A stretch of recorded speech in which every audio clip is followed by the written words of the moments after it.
రాహుల్ గాంధీ అంటే యువతకు ప్రధానంగా ప్రాధాన్యతనిస్తాడు. సో మీరు గతంలో కూడా జాతీయ కార్యదర్శి హోదా వరకు వెళ్ళారు. సో మొన్న బల్మూర్ వెంకట్ కూడా ఎమ్మెల్సీ ఇచ్చారు. సో ఒక యువక నాయకుడిగా సో పార్లమెంట్ ఎన్నికలు కూడా సమీస్తూ ఉన్నాయి. పెద్దపల్లి నుంచి కూడా అటు ఏమైనా మీలాంటి వాళ్ళకు యువకులకు అవకాశం ఇచ్చే ఉండొచ్చు అంటారా ఎంపీ టికెట్? తప్పకుండా నాకు విశ్వాసం ఉంది మా అధినాయకత్వం మీద.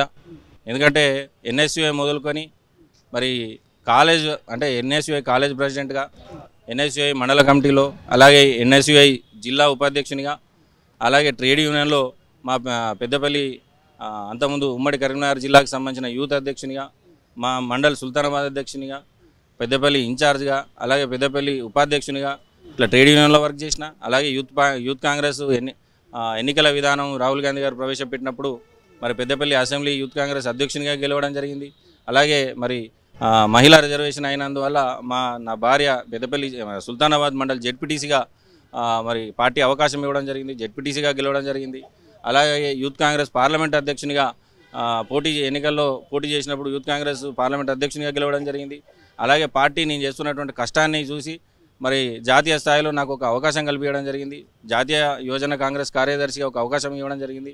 ఆంధ్రప్రదేశ్ రాష్ట్రానికి ఇన్ఛార్జ్గా, కర్ణాటక రాష్ట్రానికి ఇన్ఛార్జ్గా, తమిళనాడు పాండిచేరి రాష్ట్రాలకు ఇన్ఛార్జ్గా వివిధ హోదాల్లో పనిచేయడం జరిగింది. ప్రస్తుతం మరి ప్రభాకర్ అన్న చైర్మన్గా ఉన్నటువంటి ట్రైనింగ్ కమిటీలో నేను సభ్యునిగా, రాష్ట్ర కాంగ్రెస్ సభ్యునిగా కొనసాగుతూ ఉన్నాను.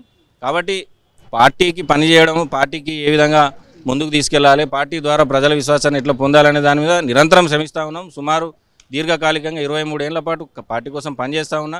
కాబట్టి పార్టీ లైన్లో చూస్తున్నప్పుడు తప్పకుండా పార్టీ నాకు న్యాయం చేస్తుందని, నా శ్రమను చూస్తుందనేటువంటి విశ్వాసం నాకుంది. కానీ ఇలాంటి చాలామంది యూత్ అంతా కూడా గతంలో ప్రతిపక్షాన్ని అంటే ఇప్పుడు ప్రతిపక్షంలో ఉన్నటువంటి బీఆర్ఎస్ను గద్దెదించేందుకు ప్రధాన పాత్ర పోషించింది. సో అటు యువకులు కావచ్చు, లేకపోతే ఇటు ఎన్ఎస్యుఐ కావచ్చు, యువజన కాంగ్రెస్, ఇటువంటి నాయకులకు ఇప్పుడు అధికారం వచ్చింది. సో ఏదైనా పదవి అంటే నామినేటెడ్ పోస్టో లేకపోతే మీరు అన్నట్టుగా ఎంపీ టికెట్ లాంటివో సో ఆశిస్తే పార్టీ మీకు నిజంగా టికెట్ ఇస్తుందా? నేను వాస్తవంగా నామినేటెడ్ పోస్టుల కంటే చట్టసభలో మాలాంటి వాళ్ళ గొంతు ఉండాలనేది నేను బలంగా నమ్ముతున్నటువంటి ఒక వ్యక్తిని. పార్టీ కోసం పనిచేసేటువంటి క్రమంలో గ్రామాల లోపల ఏం జరుగుతుంది, ప్రజల పరిస్థితులు ఏంటి అనేటి మాకున్నంత అవగాహన మరి బయట ఢిల్లీలలో తిరిగేటువంటి నాయకత్వానికో, హైదరాబాద్లో ఏసీ రూమ్లలో తిరిగేటువంటి నాయకత్వానికో, కార్లలో తిరిగేటువంటి నాయకత్వానికో ఉంటుందని నేను అనుకోవడం లేదు. మేము గ్రామాల లోపల అందుబాటులో ఉండేటువంటి వాళ్ళం. మా గ్రామాల్లో తప్ప, ఊర్లలో తప్ప, మా పెద్దపల్లిలో తప్ప ఇంకా వేరే దగ్గర ఏం జరుగుతుందని మేము ఏ రోజు ఆలోచన చేసేటువంటి వ్యక్తులం కాదు. స్థానికంగా ఉన్నటువంటి ప్రజలకు ఏం అవసరాలు ఉంటాయి ఏందనేది మాకు తెలిసినంత పరిజ్ఞానం ఇంకా వేరే ఏ ఇతర నాయకునికి ఉంటుందని మేము అనుకోవడం లేదు. మాలాంటి వాళ్ళకు అవకాశం ఇస్తే ప్రజలకు ఒక గొంతుగా మేము పార్లమెంట్లో రేపు మాట్లాడేటువంటి అవకాశం ఉంటుంది. ప్రజా సమస్యల మీద జెన్యూన్గా మేము పోరాడేటువంటి అవకాశం ఉంటుంది. నిజాయితీగా ఇంకొక వైపు పార్టీని కూడా పటిష్టం చేయడానికి మాకు ఒక అవకాశం, ఒక బేస్ దొరుకుతుంది. ఆ బేస్ కోసం మేము ఇన్ని రోజుల నుంచి పోరాటం చేస్తాము. ఎందుకంటే పార్టీకి పనిచేస్తున్నటువంటి క్రమంలో సిద్ధాంతాలను నమ్మాము. సిద్ధాంతాలను నమ్మి అంటే మేము ఒకప్పుడు సిద్ధాంతాలను చాలా స్ట్రాంగ్గా ఉండేటివి కాబట్టి ఈరోజు సిద్ధాంతాల కంటే వేరే వాటికి ప్రాధాన్యతను ఇస్తున్నారనేటువంటి ఒక పర్సెప్షను మరి బయట ఉన్నటువంటి కార్యకర్తలకు, ప్రజలకు ఉండొచ్చు. కానీ పార్టీ సిద్ధాంతాలు నమ్మినటువంటి వ్యక్తులకు ఏ రోజు అన్యాయం జరగదని మేము బలంగా నమ్మినటువంటి వ్యక్తుల్లో మేము ఒకలం. అలాగే రేవంత్ రెడ్డి గారు కూడా ఆయన స్టేట్మెంట్ కూడా నేను చూడడం జరిగింది. పార్టీ కోసం కష్టపడేటువంటి వ్యక్తులకు మొదటి ప్రాధాన్యత అనేది ఉంటుంది అని తను ప్రకటించడం జరిగింది. ఆ స్టేట్మెంట్ మేము విన్నప్పుడు మేము సంతోషించడం జరిగింది. ఎందుకంటే నిజంగా పార్టీకి పనిచేసినటువంటి వ్యక్తులకే ప్రాధాన్యత కనుక ఇచ్చినట్లయితే ఉంటే మొదట నాలాంటి వ్యక్తులకే అవకాశం ఇవ్వాల్సినటువంటి అవసరం ఉంది. ఎందుకంటే గ్రౌండ్లో మేము పనిచేస్తున్నాం, ప్రజలకు ఉపయోగపడేటువంటి విధంగా పనిచేస్తాం.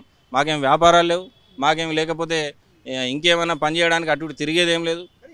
ఒక ఎంపీగా పోటీ చేయాలంటే, ఒక పార్లమెంటు ఎంపీగా పోటీ చేయాలంటే చాలా ఖర్చు అవుతుంది. సో ఖర్చుతో కూడుకున్నటువంటి వ్యవహారము. సో మీలాంటి నాయకులకు ఇస్తే మీరు గెలిచి ఒక బహుమతి ఇవ్వగలుగుతారా పార్టీకి? పెద్దపల్లి పార్లమెంటు విషయానికి వస్తే గతంలో ఎంపీగా గెలిచినటువంటి నాయకత్వాన్ని మీరు ఒకసారి పరిశీలించండి. మరి గతంలో గెలిచినటువంటి నాయకత్వంలో మరి వెంకటేష్ నేత టీఆర్ఎస్ గెలవడం జరిగింది. ఆయన డబ్బులు ఉన్నటువంటి వ్యక్తి ఏం కాదు. సరే, ఒక ప్రభుత్వ అధికారిగా ఆయన పనిచేసినప్పటికీ కూడా పెద్ద డబ్బులు పెట్టి ఆయన వచ్చినటువంటి వ్యక్తి కాదు. బాల్క సుమన్ కనుక చూసినట్లయితే ఉంటే 2014లో ఎంపీగా గెలిచినటువంటి బాల్క సుమన్ ఆయన కేవలం ఉద్యమ నాయకుడిగా రావడం జరిగింది. అంతకుముందు మరి వివేక్ గారు ఒక సందర్భంలో గెలవడం జరిగింది. అంతకుముందు సుగుణ కుమారి గారు గెలిచినప్పుడు ఆమె కూడా ఒక సామాన్యురాలే. పెద్దపల్లి అంటే వెంకటస్వామి గారు మొట్టమొదటిసారిగా పార్లమెంటు అంటే ఆయనకు కాంగ్రెస్ పార్టీ అవకాశం ఇచ్చినప్పుడు ఆయన సామాన్యుడిగా రావడం జరిగింది. అంటే ఇవన్నీ చూస్తే పెద్దపల్లి పార్లమెంట్లో ఒక పద్ధతి, ఒక విధానం ఉంది. మొదటి నుంచి పెద్దపల్లి ప్రజలంతా కూడా సామాన్యునికి అండగా నిలబడ్డారు తప్ప డబ్బున్నోళ్లకు లేకపోతే డబ్బులు సంచి పట్టుకొని వచ్చి టికెట్లు తెచ్చుకున్న వాళ్ళని గెలిపించినటువంటి దాఖలాలు పెద్దపల్లి పార్లమెంట్లో లేవు. కాబట్టి అదే విశ్వాసం మేము వ్యక్తం చేస్తూ ఉన్నాం.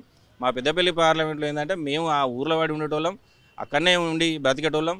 వాళ్ళ మంచి చెడులు మాకు తెలుసు. మేము వాళ్ళకి పబ్లిక్ అందుబాటులో ఉండేటోళ్ళం. కాబట్టి నాలాంటి అవకాశం అయితే ప్రజలు పోనీయరు, తప్పకుండా గెలిపించుకుంటారు, తప్పకుండా నిలబెట్టుకుంటారు, కాపాడుకుంటారు. కాబట్టి నాలాంటి వాళ్ళకి అవకాశం ఇవ్వడం అనేదే ఇప్పుడు ప్రాముఖ్యమైనటువంటి అంశం. కాబట్టి పార్టీ ఆలోచన చేస్తుందని, నాలాంటి వ్యక్తికి న్యాయం చేస్తుందనే విశ్వాసం నాకు ఉంది. ఇది మొత్తం మీద మొన్న బల్మూరు వెంకట్కు అంటే ఎన్ఎస్ఏ స్టేట్ ప్రెసిడెంట్ ఉన్నటువంటి బల్మూరు వెంకట్కు ఎమ్మెల్సీ ఇవ్వడం అంటే ఒక యువకులకు, కష్టపడినటువంటి యువకులందరికీ కూడా పార్టీ న్యాయం చేస్తుంది. వచ్చే పార్లమెంట్ ఎన్నికల్లో కూడా ప్రధానంగా యువకులకు పెద్దపీట వేయబోతుంది అనేది కూడా ప్రచారం నడుస్తుంది. ఈ నేపథ్యంలో పెద్దపల్లి నుంచి అవకాశం ఇస్తే ఖచ్చితంగా గెలిచి తీరుతానంటూ కూడా ఉట్ల వరప్రసాద్ చెప్తున్నటువంటి పరిస్థితి. చూద్దాం పార్లమెంట్ ఎన్నికల్లో కాంగ్రెస్ పార్టీ ఎంతవరకు ఎన్ని మెజారిటీ సీట్లను సొంతం చేసుకోబోతుంది అనేది. కెమెరా పర్సన్ అజయ్తో శ్రీశైలం, తొలి వెలుగు, హైదరాబాద్.